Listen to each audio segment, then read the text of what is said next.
The alarms blared across Nexus Station as Lieutenant Kate Murphy sprinted through the crowded main concourse. Beings of all shapes and sizes pressed against the walls to let her pass. Some had tentacles, others had wings, a few glided on hovering platforms, but all shared the same expression of fear as they stared out the massive viewing windows at the diplomatic vessel Harmonia. The ship was burning.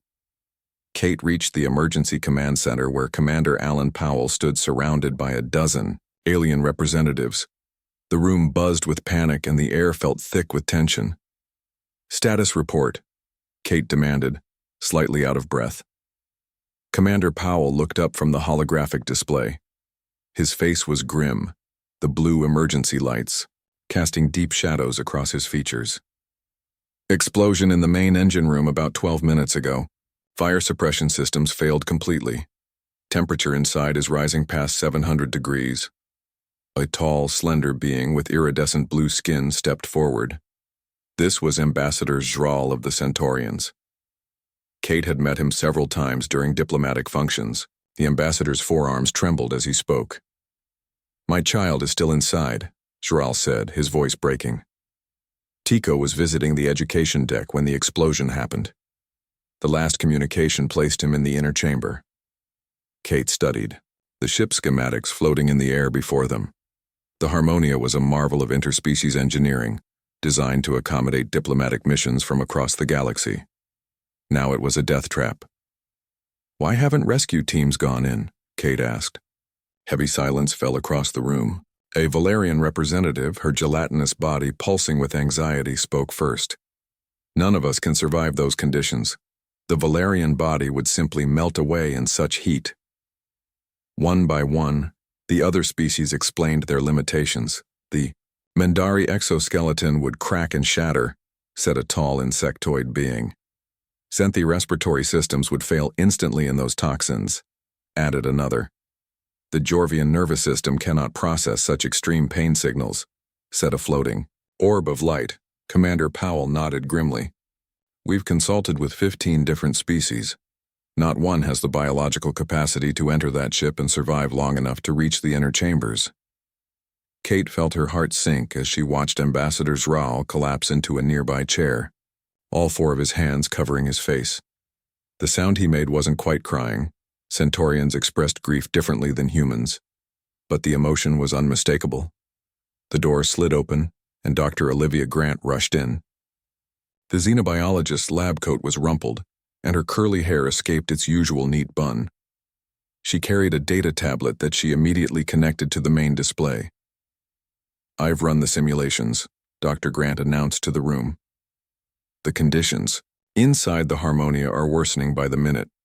The combination of heat, toxic gases, and structural damage creates a lethal environment for—" She paused, glancing at her data. "For almost every known species." "Almost?"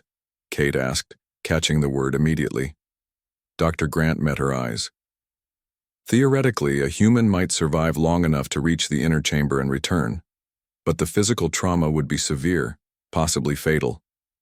The aliens in the room turned to stare at Kate and Commander Powell, the only humans present. Kate felt the weight of their gaze as she processed Dr. Grant's words. "How long would a human have?" Kate asked. "With our best protective gear? Maybe 15 minutes before critical systems failure. The gear wasn't designed for these extreme conditions." Commander Powell frowned. "That's not enough time to navigate through a burning ship, find the child, and get back out." "It might be," Kate said quietly, studying the schematics. "If I take this maintenance shaft here, I could bypass the worst of the fire and reach the inner chamber in about 7 minutes."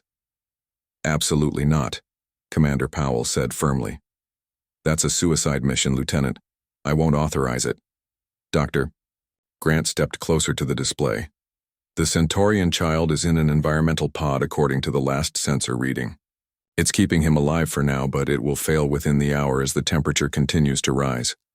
Ambassador Zhral looked up, his large eyes reflecting the emergency lights. "Please," he said simply. "Tico is only 8 cycles old." Kate thought about her own nephew back on Earth. He had just turned 7. The thought of him trapped and terrified made her decision easy. I volunteer, she said, her voice steady. The room erupted in multiple languages as the alien delegates all spoke at once. Some were arguing against her plan, others discussing the human biological capacity for self-sacrifice, a concept apparently foreign to several species. Commander Powell pulled Kate aside. This isn't just against regulations, Murphy. This is beyond what anyone should ask of you. Kate met his eyes. No one's asking, sir, I'm offering. Before Powell could respond, one of the station engineers rushed in with a report of another explosion aboard the Harmonia. The ship's structural integrity was failing faster than predicted. There's no time to argue, Kate said. Dr. Grant, can you set me up with whatever additional biological countermeasures might help? Dr. Grant nodded slowly. I can offer some pharmaceutical assistance, pain blockers, respiratory enhancers, thermal regulators. It won't be enough, but it might give you an extra few minutes. I'll take it, Kate said. As the emergency team rushed to prepare the equipment, the alien representatives watched in confusion and awe. A Mandari scientist approached Kate as she was suiting up. You understand the probability of your survival? The insectoid asked, mandibles clicking. I do, Kate replied. Yet you proceed despite this knowledge. Fascinating. In my culture, such behavior would be classified as a serious malfunction of self-preservation protocols. Kate almost smiled as she checked her oxygen reserves. In human culture, we call it courage. The protective suit they gave her was the best available on the station, a firefighting model with enhanced cooling systems and toxin filters. As Kate pulled on the helmet, she knew it wouldn't be enough. But it had to be. Ambassador Giral approached as she finished sealing the suit. He held out a small device. This is keyed to Tico's biosignature, he explained. It will help you find him in the chaos. Kate nodded and secured the device to her belt. I'll bring your child back, she promised. The action you take defies logical understanding, Giral said quietly. But I will remember it until the end of my days. As Kate walked toward the airlock that would lead her to the burning Harmonia, she heard Commander Powell behind her. Lieutenant Murphy, he called, his voice official. This is a direct order. Do not enter that ship. Kate turned to face him. Around them, 15 different species watched and waited. She thought about the child trapped inside, terrified and alone. With all due respect, sir, she said clearly, I can't obey that order. Then she stepped into the airlock as the gathered aliens watched in silent disbelief. The door sealed behind her with a hiss, and Kate Murphy prepared to walk into a fire that no other species in the galaxy could survive. The airlock door opened with a hiss and a wave of heat hit Kate instantly. Even through her protective suit, she could feel the temperature difference. The corridor before her glowed orange from the fires raging deeper in the ship. Smoke swirled, in thick clouds making visibility poor. Kate took her first step onto the Harmonia. The metal deck plates beneath her boots were hot enough that she could feel the warmth seeping through the soles. She activated her helmet's enhanced vision mode, which helped her see through the smoke a little better. Comms check, she said. Do you read me, Command? Dr. Grant's voice came through with a crackle of static. We read you, Lieutenant. Your vital signs are transmitting. Temperature inside your suit is already rising faster than we expected. Copy that, Kate replied. She pulled up the ship's schematics on her helmet display. The quickest route to the inner chamber where Tico was trapped would take her through the main corridor, but sensors showed that area was completely engulfed in flames. Her alternate route through the maintenance shaft would be longer but potentially survivable. Taking the maintenance route, she informed Command as she moved toward a small access panel in the wall. Behind her, the airlock sealed shut. There was no going back now. Kate pried open the panel and crawled into the narrow shaft. The confined space would be uncomfortable for anyone, but Kate's lean frame allowed her to move relatively quickly. The metal walls of the shaft burned her hands even through her gloves. She gritted her teeth and kept moving. In the command center, the gathered aliens watched Kate's progress on the main screen. Her vital signs were displayed alongside a map showing her position in the ship. Dr. Grant monitored the data with growing concern. Her core temperature is rising, she told Commander Powell. The suit cooling system is already at maximum capacity. Ambassador. Jral stood motionless, all four of his hands clasped together in what might have been a prayer. The other alien representatives watched in silence, many of them recording the event. A human willingly entering conditions that would kill any of their species was unprecedented. Inside the burning ship, Kate reached a junction in the maintenance shaft. The path ahead was blocked by fallen debris. She would need to exit the shaft and cross through a section of the regular corridor before finding another maintenance access point. Command, I need to leave the shaft, she reported. The path is blocked. Understood, Commander Powell replied. Sensors show extremely high temperatures in that section of the corridor. Proceed with caution. Kate pushed open the access panel and pulled herself out into the corridor. The scene that greeted her was like something from an ancient description of hell. The walls were warped from heat, metal beams had collapsed from the ceiling, and everything was bathed in the orange glow of flames. The air shimmered with heat, and Kate could hear the ominous creaking of the ship's structure under stress. She took a deep breath of her filtered air and began to move forward. Each step was deliberate, testing the floor before putting her full weight down to ensure it wouldn't collapse beneath her. The heat was incredible, far beyond what her suit was designed to handle. Warning indicators flashed in her helmet display, showing that multiple suit systems were approaching failure. Kate, your suit temperature is critical, Dr. Grant's voice warned. The external sensors are reading over 800 degrees in your immediate vicinity. Copy, Kate managed through gritted teeth. Almost to the next access point. Her voice was strained. Despite the suit's protection and the drugs Dr. Grant had given her to help with pain tolerance, Kate was suffering. Her skin felt like it was blistering, and each breath of air felt too hot in her lungs. In the command center, the aliens watched in astonishment as Kate's vital signs continued to transmit. According to their understanding of human physiology, she should have been incapacitated by now. Remarkable, murmured a Zenthi scientist. The human pain threshold appears to be far higher than our research indicated. It's not just pain tolerance, Dr. Grant explained as she prepared additional medical supplies for when Kate returned. Humans have an unusual capacity to override physical limitations in emergency situations, especially when others are in danger. Commander Powell paced nervously. She's going to kill herself, he muttered. Back in the burning corridor, Kate reached the next maintenance shaft entrance. Her gloves partially melted as she worked to open the panel.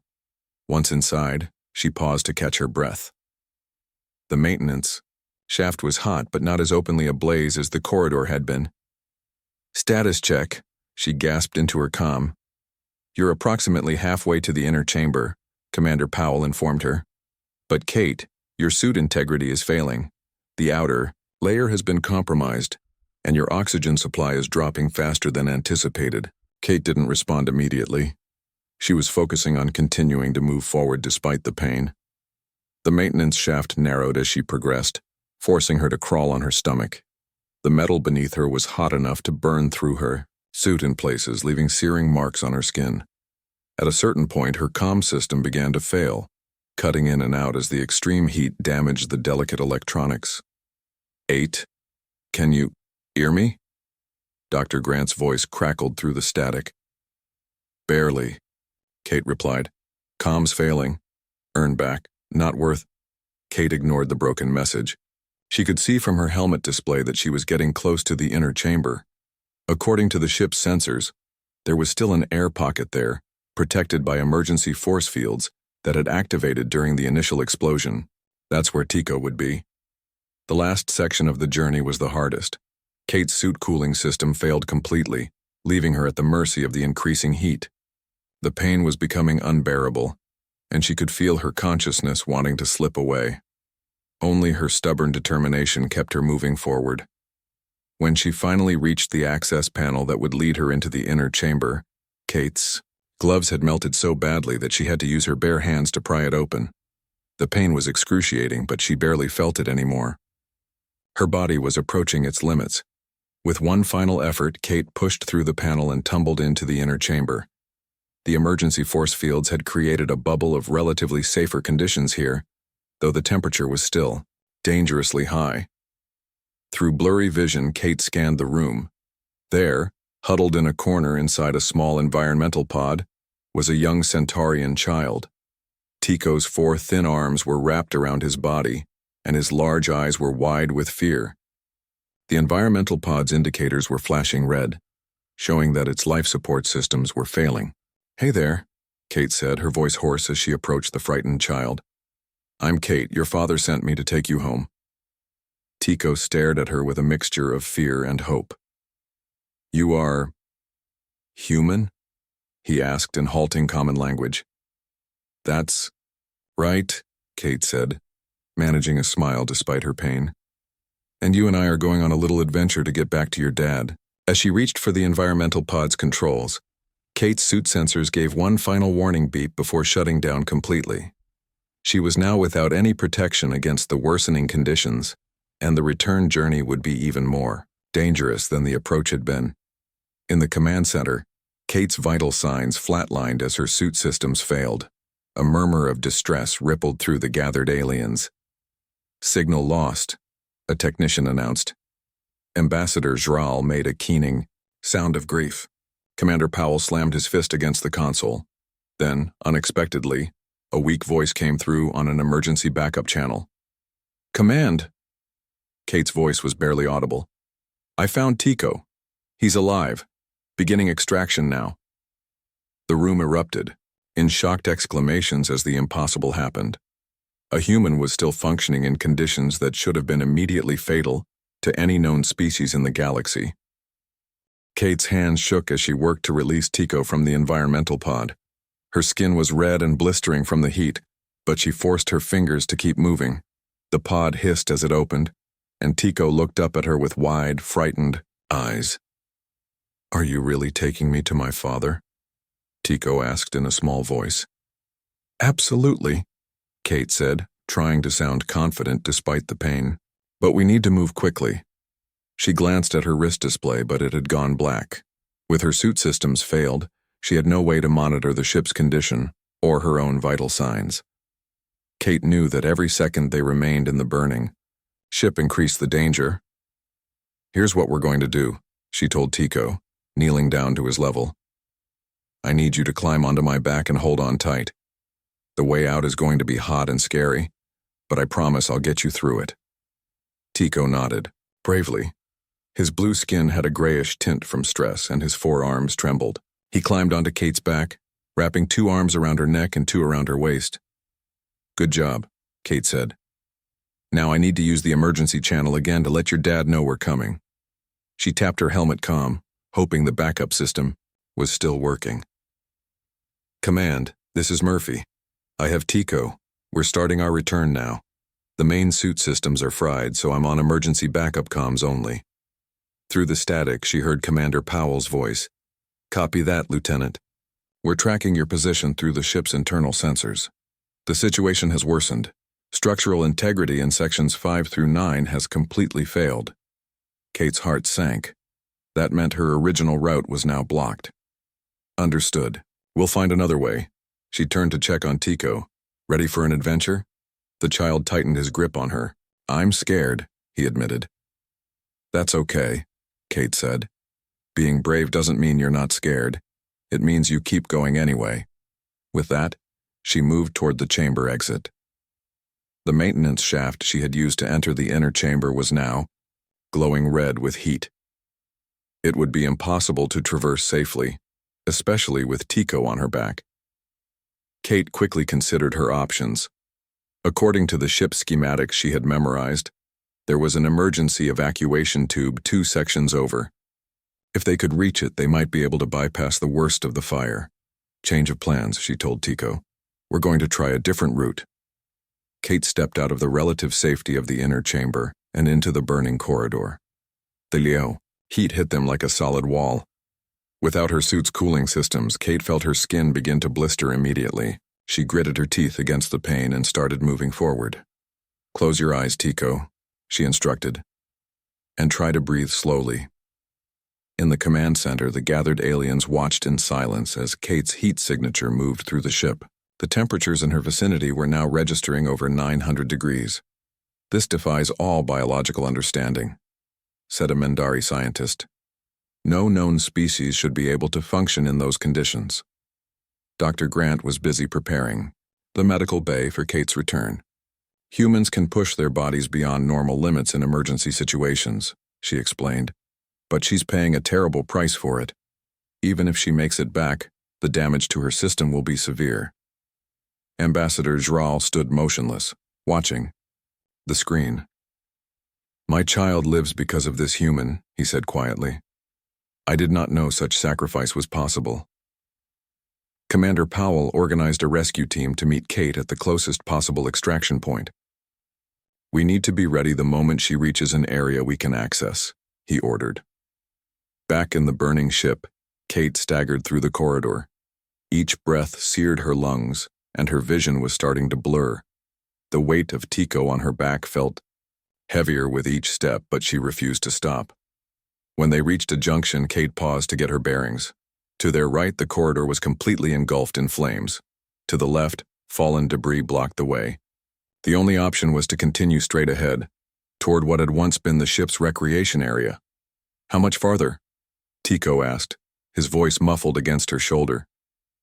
"Not much," Kate lied. In truth, they were still a dangerous distance from any possible exit. She pushed forward into the recreation area, which was now an inferno. Game tables had melted into unrecognizable lumps, and the viewing windows had shattered from the heat. Kate felt a surge of despair as she realized the evacuation tube she had been heading for was completely destroyed. "Think," she muttered to herself. "Think." Through her pain-clouded mind, Kate remembered something from the ship schematics. The recreation area had an emergency equipment locker that should contain breathing masks. If she could find one for Tico, it might give him a better chance. Kate stumbled toward where she thought the locker should be. The smoke was so thick now that she could barely see a few feet ahead. Her lungs burned with each breath, and she could feel her strength fading. Then, miraculously, her hand found the emergency locker. It was hot to the touch, but she managed to wrench it open. Inside were several breathing masks designed for different species. Kate grabbed one shaped for centaurians. "Tico, put this on," she said, helping the child slide the mask over his face. "It will help you breathe." The mask would give Tico clean air for about 15 minutes, hopefully enough time to find a way out. Kate herself would have to continue, breathing the toxic smoke. With renewed determination, Kate assessed their situation. The evacuation tube was destroyed, but perhaps they could reach the cargo bay. It would be a longer route, but cargo bays typically had multiple exit points. "New plan," Kate told Tico. "We're going to the cargo bay." She started moving again, each step now an extraordinary effort. Her body was reaching its absolute limits, but Kate refused to give in. Tico's father was waiting. The child deserved to live. As they made their way toward the cargo bay, a massive structural beam suddenly collapsed behind them, blocking the way they had come. The ship was falling apart around them. "Command," Kate gasped into her emergency comm. "Ship collapsing. Heading cargo bay." Through the static, Commander Powell's voice came urgently. "Kate, sensors show the cargo bay doors have melted shut. You won't be able to exit that way." Kate stopped, swaying on her feet. The pain was now so intense that it had become almost abstract, like it belonged to someone else. Her mind worked sluggishly to find another solution. "Maintenance. Shaft," she managed to say. "Section 4. "That's correct, Lieutenant," Powell confirmed. "There's a maintenance shaft in Section 4 that might still be intact. It's your best chance." Gathering her remaining strength, Kate changed direction. Section 4 was close, but reaching it meant crossing through the galley, which sensors showed was one of the hottest areas of the ship. "Hold tight, Tico," she warned. "This next part is going to be rough." As they entered the galley, the heat became almost solid. Kate could feel her hair beginning to singe and her exposed skin cracked and blistered. She moved as quickly as possible, but each step was agony. Halfway through the galley, Kate's legs gave out. She fell to her knees, barely managing to twist her body so that Tico didn't get crushed beneath her. I can't, she gasped. Tico slid off her back and stood facing her. Despite his fear, the young Centaurian showed remarkable courage. "You can," he said firmly. "You are human. My father says humans are the strongest beings in the galaxy." Something about the child's faith gave Kate a final surge of determination. She forced herself back to her feet, scooped Tico up in her arms, and pushed forward through the inferno. When they finally reached Section 4, Kate was moving purely on willpower. The maintenance shaft access panel was almost glowing with heat, but it represented their only hope for escape. With the last of War, her strength, Kate wrenched the panel open and placed Tico inside the shaft. "Crawl forward," she instructed him. "Keep going until you see lighter people. Don't stop for anything." "Aren't you coming?" Tico asked, his large eyes filled with fear. Kate managed a smile despite her pain. "Right behind you," she promised, though she wasn't sure if her body would allow her to follow. As Tico began crawling through the shaft, Kate slumped against the wall. Her vision was tunneling and consciousness was slipping away. But she had gotten Tico to safety. That was what mattered. With the last of her strength, Kate pulled herself into the shaft behind Tico. One way or another, she was determined to keep her promise to Ambassador Zral. She would bring his child home. The maintenance shaft felt endless. Tico crawled forward with Kate behind him, moving slowly through the narrow metal tunnel. The heat was less intense here, but still dangerous. Kate could barely keep her eyes open. Her body wanted to shut down, but she refused to let it. "Keep going," she told Tico, her voice barely a whisper. "We're almost there." In truth, Kate wasn't sure how much further they needed to go. Her mind was foggy from pain and oxygen deprivation. All she knew was that they had to keep moving forward. Tico was brave. Despite his fear, the young Centaurian kept crawling, occasionally, looking back to make sure Kate was still following. The breathing mask she had found for him was working well, giving him clean air while Kate continued to breathe in the toxic smoke. In the command center, Commander Powell watched their progress. Anxiously, the maintenance shaft Tico and Kate were in led to an emergency exit point where a rescue team was waiting. But the ship's structural integrity was failing rapidly. "How much longer until they reach the exit?" Ambassador Zral asked, his four hands clasped tightly together. "If they maintain their current pace, about 7 minutes," a technician replied. "But the ship may not have that long. Sensors show critical failure in multiple support systems." Dr. Grant stood ready with a medical team. "The moment they're out, we need to get them to the medical bay immediately," she instructed. "Especially Lieutenant Murphy. Her exposure to the extreme conditions will have caused severe damage." Back in the maintenance shaft, Kate felt something change. The metal beneath her hands was becoming cooler. They were getting closer to the outer hull of the ship, away from the worst of the fire. "Tico," she called weakly, "do you see anything ahead?" The child paused his crawling. Yes, I see light." Kate felt a surge of hope. "That's good. That's really good. Keep moving toward it." As they continued forward, Kate's strength was fading fast. Her arms trembled with each movement and she had to drag herself along more than crawl. But she refused to stop, not when they were so close. Suddenly, Tico let out a cry of excitement. "I see people. Human people." Kate managed to raise her head, enough to see what Tico was talking about. About 20 feet ahead, the maintenance shaft ended at an open panel. Several figures in protective gear were visible, reaching out toward them. "You made it, kid," Kate said, relief washing over her. "Go to them. They'll take you to your father." Tico scrambled forward eagerly, moving toward the rescue team. Kate tried to follow, but her body had reached its absolute limit. Her arms gave out, and she collapsed onto the floor of the shaft. Through a haze of pain, Kate heard voices calling her name.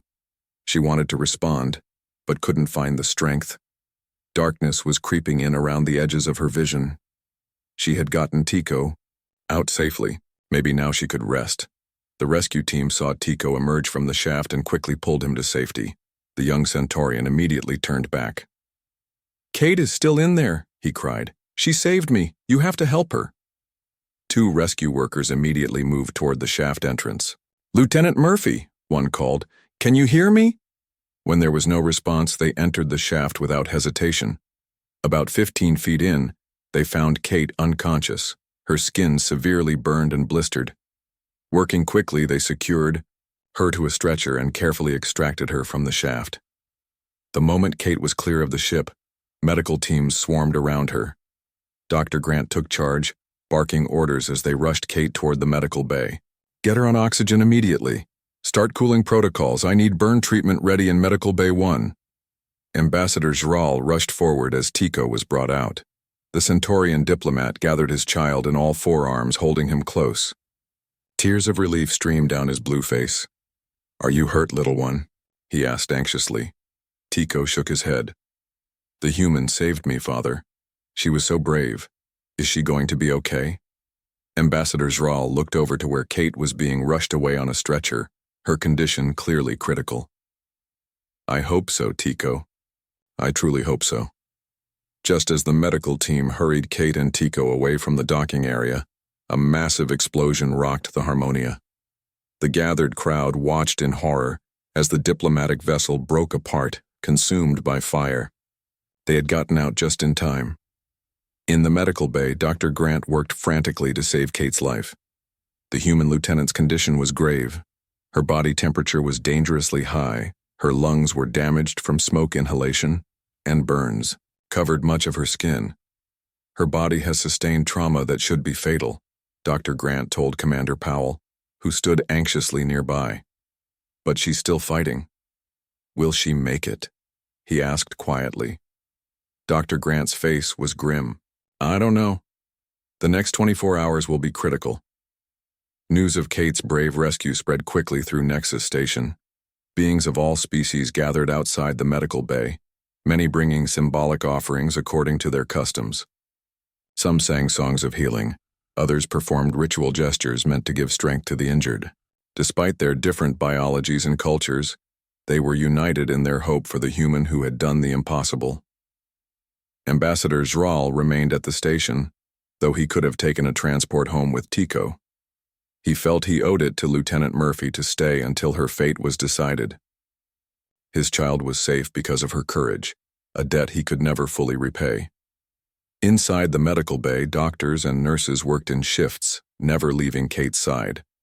They used every treatment available, combining knowledge from multiple species, medical traditions, Centaurian cooling techniques, Valerian pain management, Zenthi tissue regeneration. All were employed in the effort to save her life. As hours turned into a day, Kate's condition remained critical but stable. Her human physiology continued to surprise the medical staff. Where most species would have succumbed to such severe trauma, Kate's body fought on.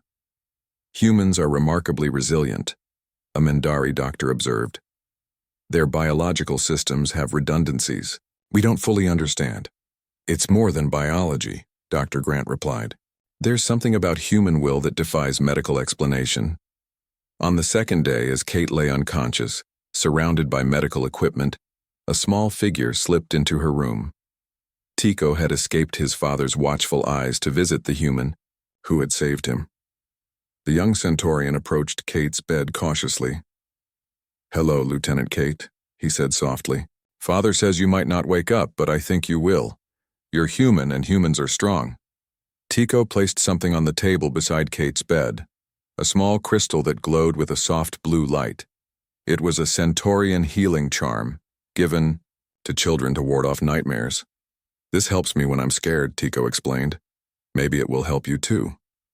As Tico turned to leave, he noticed something. Kate's fingers had moved slightly. He watched, barely breathing, as her eyelids fluttered. "Father," Tico called excitedly. "Come quickly. Kate is waking up." Ambassador Jral rushed into the room, followed closely by Dr. Grant and Commander Powell. They gathered around the bed as Kate slowly opened her eyes. Her face was still badly burned and pain was visible in her expression, but she was conscious. "Tico," she whispered, her voice hoarse. "You're okay." The young Centaurian nodded eagerly. "Because of you, you saved me." Kate managed a small smile, despite her pain. Her eyes drifted to Ambassador Jral. I told you I'd bring him back. The Centaurian diplomat bowed deeply, all four of his hands pressed to his chest in a gesture of profound respect. You have done what no other being could do, Lieutenant Murphy. The Centaurian people will remember your courage for generations to come. Commander Powell stepped forward, his expression a mixture of relief and pride. You disobeyed a direct order, Lieutenant, he said, then smiled. And I've never been happier about insubordination in my life. Dr. Grant checked Kate's vital signs, her face brightening. Your readings are improving. You've got a long recovery ahead, but the worst is over. Kate closed her eyes briefly, exhaustion washing over her. When she opened them again, she saw that the room had filled with representatives from various species, all come to witness the human who had defied biological limitations to save a child. Why? Asked a Valerian elder, moving closer to Kate's bed. Why risk your life for a child not of your kind? Kate looked puzzled by the question. Even in her weakened state, her answer came without hesitation. Because he needed help, she said, simply. What else would anyone do? The gathered aliens exchanged glances, a new understanding dawning in their eyes. Perhaps there was more to these humans than they had realized. 3 weeks passed before Kate was well enough to leave the medical bay.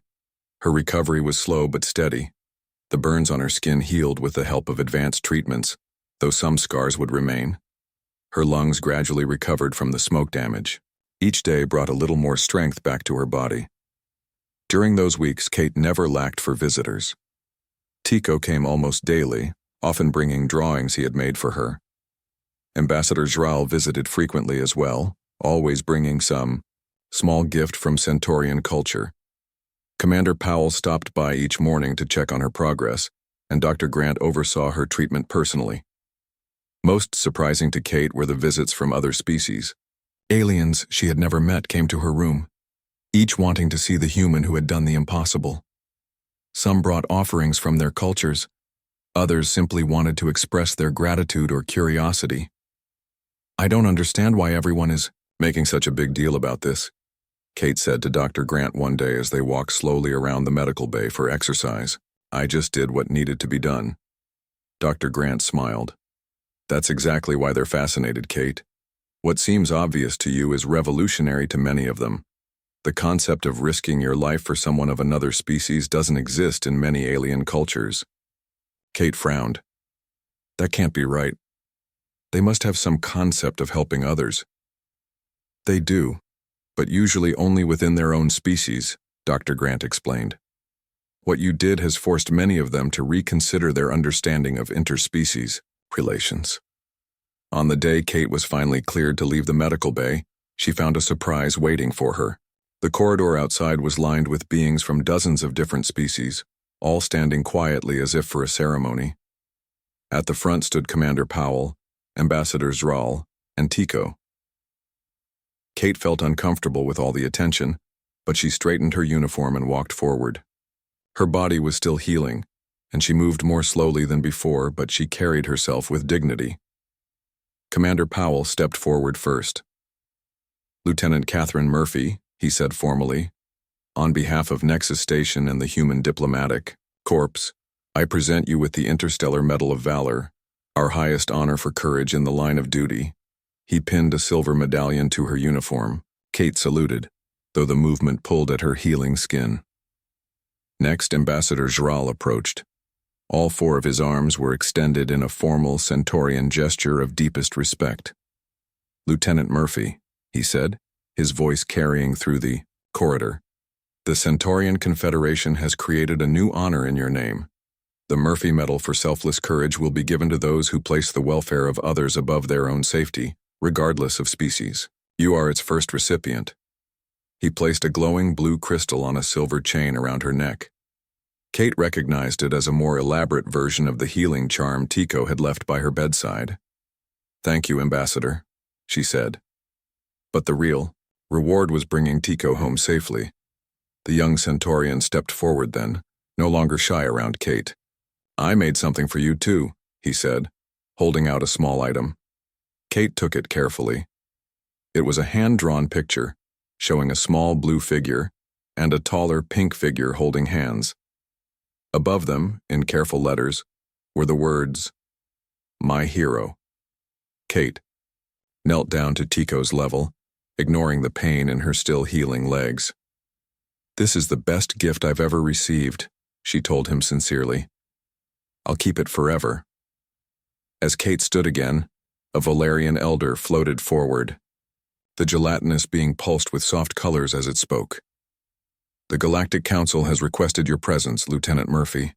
Your actions have prompted an important discussion about interspecies cooperation and shared values." Kate looked surprised. The Galactic Council rarely involved themselves with individuals, especially humans, who were relatively new to the galactic community. Commander Powell nodded. "They've called a special session, but you don't have to attend if you're not feeling up to it." Kate straightened her shoulders. "I can manage. When is the meeting?" "In 1 hour," the Valerian replied. "In the Great Chamber." The Great Chamber was the largest meeting space on Nexus Station. When Kate entered an hour later, she found it filled to capacity with representatives from every species in the galactic community. The circular room hummed with dozens of languages as beings discussed among themselves. At the center was a round table where the 7 senior council members sat. They gestured for Kate to join them, an unprecedented honor for a human. The eldest, council member, a Zenthi with translucent skin that showed the complex network of organs beneath, rose to address the gathered assembly. "We have called this session to address what we have come to call the Murphy Incident," the Zenthi announced. "For many cycles, the species of our galaxy have coexisted peacefully, but often separately. We have respected our biological differences and maintained our distances. Lieutenant Murphy's actions have challenged this approach." Kate sat quietly, uncomfortable with being the center of attention but determined to represent humanity well. Another council member, a Mindari with an exoskeleton that clicked softly as it moved, spoke next. "Our scientists have studied the sensor, readings from the Harmonia incident. No known species in our records should have been able to survive those conditions, yet this human not only survived but functioned well enough to rescue a child. Beyond the biological implications," added a floating orb of light that was the Jorvian representative, "there are philosophical questions raised by Lieutenant Murphy's answer when asked why she risked her life. Because he needed help suggests a moral framework that transcends species boundaries." The discussion continued for over an hour. Kate listened as the council members and other representatives debated the implications of her actions. Some argued that humans possessed unique biological capabilities that should be studied. Others focused on the cultural and ethical dimensions of her choice to save Tico. Finally, the Zenthi elder turned to Kate. "Lieutenant Murphy, the council would like to hear from you directly. What would you like the gathered species to understand about your actions?" Kate stood carefully, still mindful of her healing injuries. She looked around at the diverse beings watching her expectantly. She had never been good at speeches, but she knew what she wanted to say. "What I did wasn't extraordinary. Not for a human," she began simply. "Any of my people would have done the same if they could. We have a saying on Earth. No one has greater love than this, to lay down one's life for one's friends." She paused, looking at Tico and Ambassador Jral seated nearby. "But here's the thing. We don't limit that to our own kind. A child is a child, no matter their species. Someone in danger is someone who needs help, regardless of how many arms they have or what planet they're from." The chamber was completely silent as she continued. "I'm not a diplomat or a philosopher.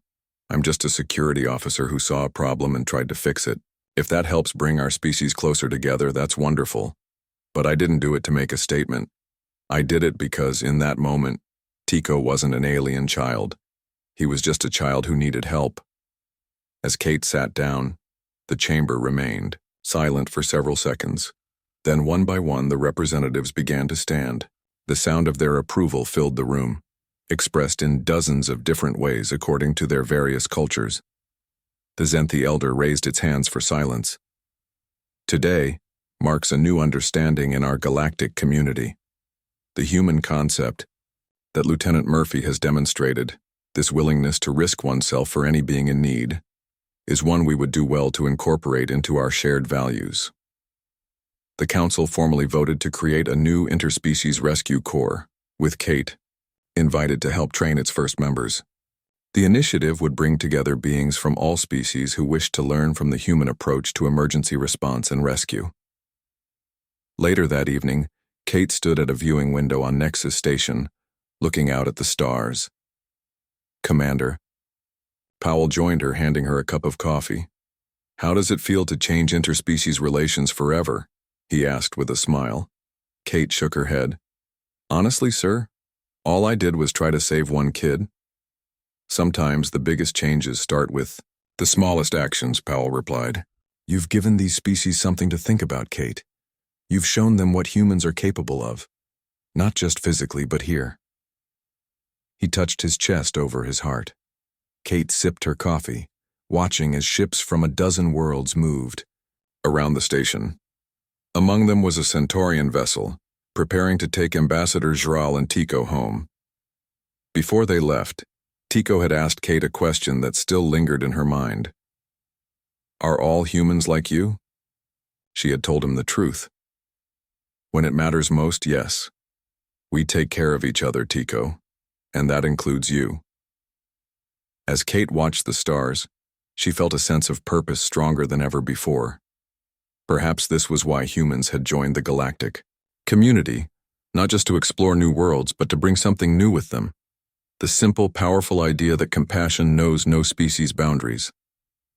In the vastness of space, it turned out that the most remarkable human trait wasn't their technology or even their physical resilience. It was their willingness to walk into fire for a stranger.